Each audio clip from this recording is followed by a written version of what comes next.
Trump News: Russian attacks on NATO allies could be encouraged by Trump, according to him. At a rally on Saturday, former President Trump sent a disturbing message to American friends by outlining a possible scenario in which he would welcome Russia to do whatever the hell they want to other NATO members, according to Trump. Trump presented himself as a forceful negotiator in a narrative he told at a rally in Conway, South Carolina. NATO was in a disarray until I showed up, he started. I warned that everyone's going to pay. Well, are you still going to defend us if we don't pay? They said. Definitely not, I responded. The response shocked them. Shortly after, he recounted the tale once more. The president of a major nation raised his voice and asked, "Sir, will you protect us if we don't pay and Russia attacks? You didn't pay," I inquired. "So, you're a kidnapper?" "Yes. Let's suppose that happened," he replied. "No, I would be the last to defend you." According to Trump, the devil they desire is to do as they like. Someone has to pay. You need to settle your debts, he emphasized. The crowd went wild for the ex-president, who is a checkered record and was infamous for skipping payments while campaigning and in his businesses. Trump may or may not have been accurate in his description of what happened.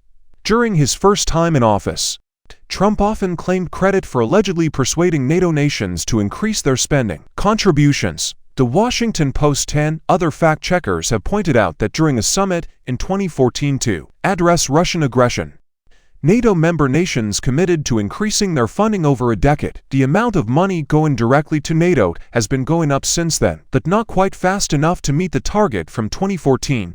The primary source of power for the alliance, meanwhile, is indirect financing, which comes from member nations spending on their own forces, which the organization might rely on in an emergency. A member nation of NATO must regard an assault on another member nation as an attack on all of NATO.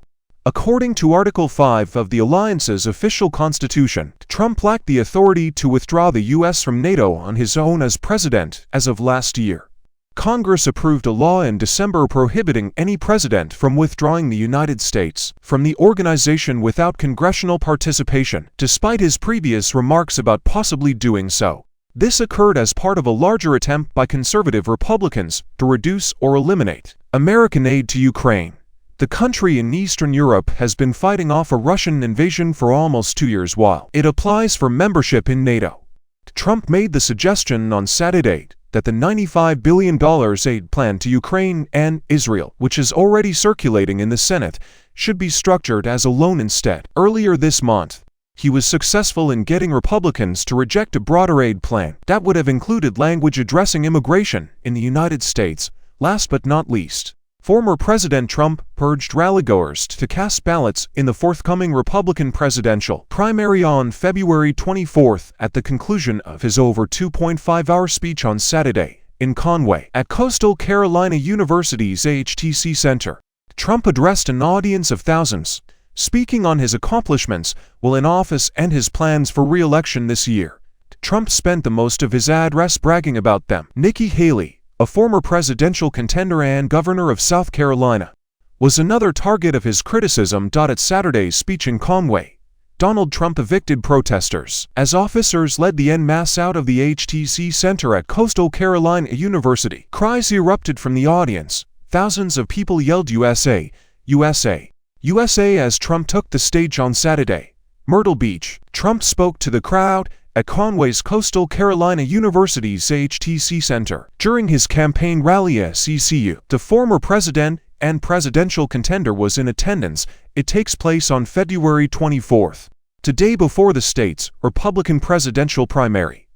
"We will reclaim our country and regain the White House this November," Trump declared to the throng.